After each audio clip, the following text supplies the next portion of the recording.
Hello friends, knowledge versatile welcomes. Punctuation. পাংচুয়েশনের প্রথম পর্বে আমরা দেখেছি ক্যাপিটাল লেটার কোথায় এবং কিভাবে আমাদের ব্যবহার করতে হয়। আজ আমরা পাংচুয়েশনের দ্বিতীয় পর্বে দেখব full stop, note of interrogation এবং নোট অফ এক্সক্লামেশন কোথায় কিভাবে ব্যবহার করতে হয়। অর্থাৎ ফুল স্টপ, প্রশ্নবোধক চিহ্ন এবং বিস্ময়সূচক চিহ্ন।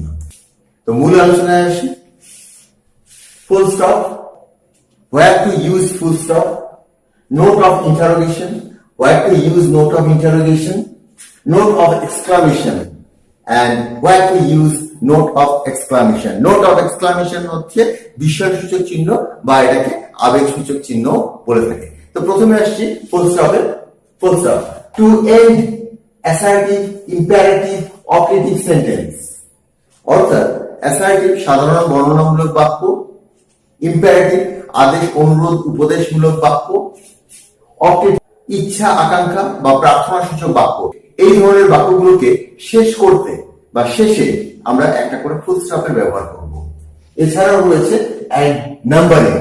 যখন আমরা কোনো কিছুকে নাম্বার দিয়ে ভাগ করি তখন সেই নাম্বারের পর সেটা ABCD হোক, 1 2 3 4 হোক, কোনো রোমান হরফ হোক বা যাই হোক না কেন, তারপর আমরা একটা কিন্তু ফুল স্টপের ব্যবহার করি। চলো কিছু এক্সাম্পল দেখে নিই। এখানে দেখো এ, যেটা এটা একটা নাম্বার, অর্থাৎ এ দিয়ে আমি নাম্বারিং করেছি, তারপর একটা ফুল স্টপ দিয়েছি। তো এরকম 1 2 3 4 ABCD রোমান হরফ যাই হোক না কেন, তারপর একটা তোমরা ফুল স্টপ দেবে। এবার দেখো একটা অ্যাসার্টিভ সেন্টেন্স রয়েছে, টম প্লেজ ওয়েল। টম ভালো খেলে, একটা কমপ্লিট সেন্টেন্স, একটা সম্পূর্ণ অর্থ প্রদান করছে, তারপর আমরা ফুল স্টপের প্রয়োগ করলাম। নেক্সট হচ্ছে ওপেন দ্য ডোর, দরজাটা খোলো, একটা ইম্পারেটিভ সেন্টেন্স, একটা আদেশ রয়েছে এক্ষেত্রে। তো এক্ষেত্রেও আমরা কিন্তু সেন্টেন্সের শেষে সেন্টেন্সটাকে শেষ করতে আমরা একটা ফুল স্টপের প্রয়োগ করলাম। নেক্সট সি নাম্বার, এখানে দেখো ABC, এই নাম্বারিং এর পরও কিন্তু আমরা একটা করে ফুল স্টপ দিয়েছি। সি নাম্বারে রয়েছে মে ইউ লিভ লং, তুমি দীর্ঘজীবী হও, তুমি দীর্ঘজীবী হও, এটা আমার আশা।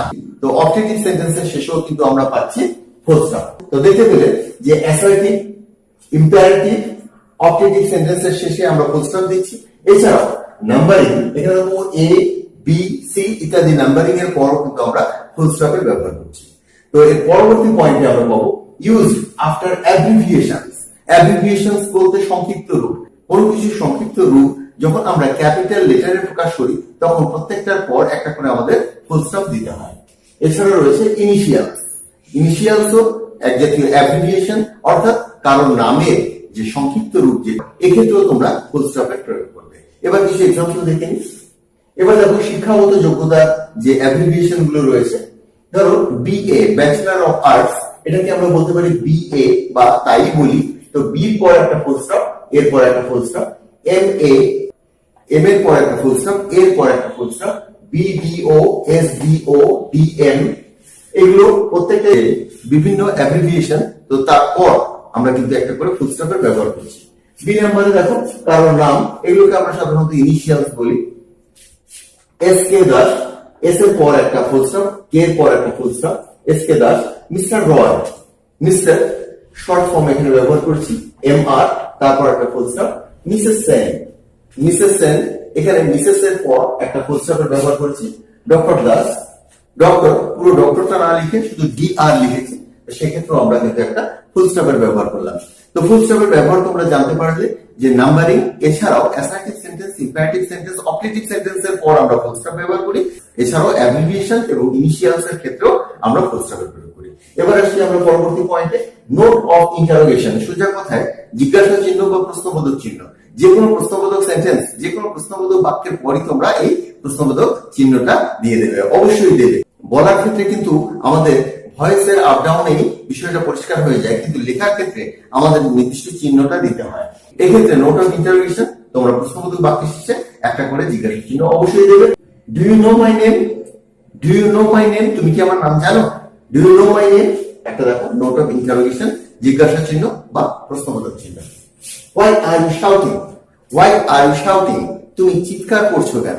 হোয়াই আর ইউ শাউটিং, একটা প্রশ্ন, সেজন্য এখানে একটা জিজ্ঞাসা চিহ্ন।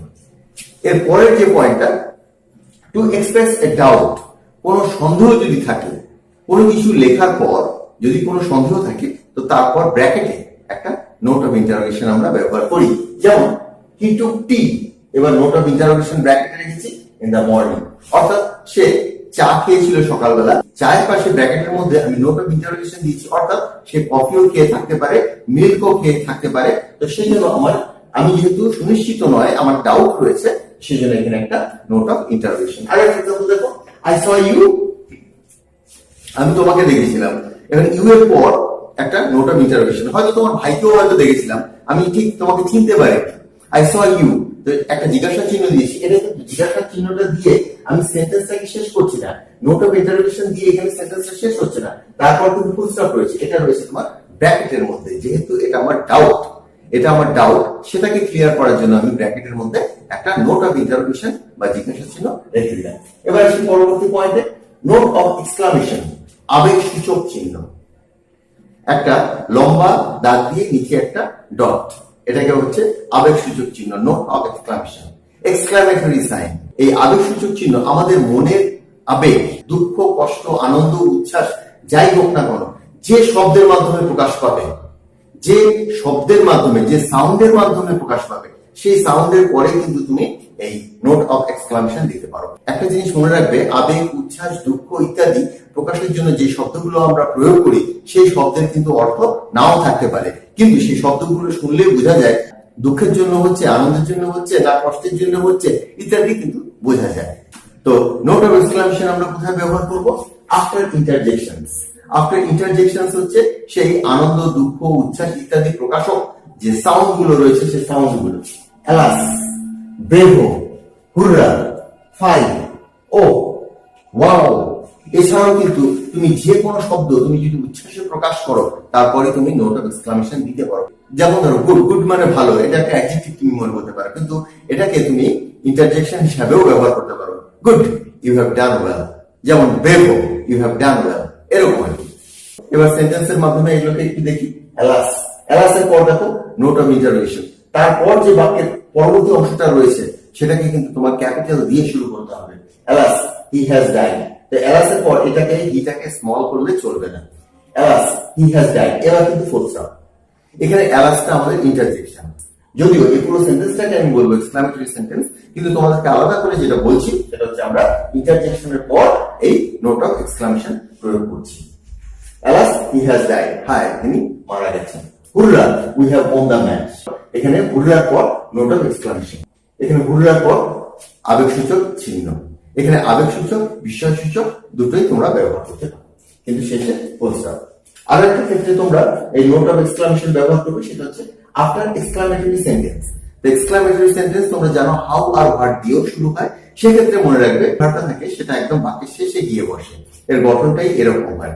অনেক সময় এই এক্সক্লামেটরি সেন্টেন্স গুলো কিন্তু পুরো সেন্টেন্সের ফর্মে নাও থাকতে পারে, এর হাফ ফর্মে থাকতে পারে, এবং বাকি হাফ যেটা সেটা আন্ডারস্টুড থাকতে পারে। তো এবার এক্সাম্পল গুলো দেখি। What a nice flower it is, কি দারুণ ফুল এটা। What a nice flower it is, কি দারুণ ফুল এটা। এখানে দেখো শেষে একটা note of exclamation. How beautiful the scene is, how beautiful the scene is, দৃশ্যটা কি দারুণ। এখানে শেষে একটা বিস্ময়বোধক চিহ্ন বা আবেগসূচক চিহ্ন বা নোট অফ এক্সক্লামেশন। তারপরে দেখো হোয়াট এ ম্যান, হয়তো তুমি প্রশংসা করে বলছো হোয়াট এ ম্যান, কি দারুণ মানুষ। এর সাথে যেটা আন্ডারস্টুড রয়েছে he is, what a man he is. আমি বিস্ময়সূচক চিহ্নটা এখানে দিয়েছি, যদি পুরো সেন্টেন্সটা লেখো তবে সেন্টেন্সের শেষে দেবে what a man he is. Next example দেখো, হাউ স্ট্রেঞ্জ, কি অদ্ভুত, কি অদ্ভুত রে বলো। যদি এটাকে কমপ্লিট করো it is, how strange it is.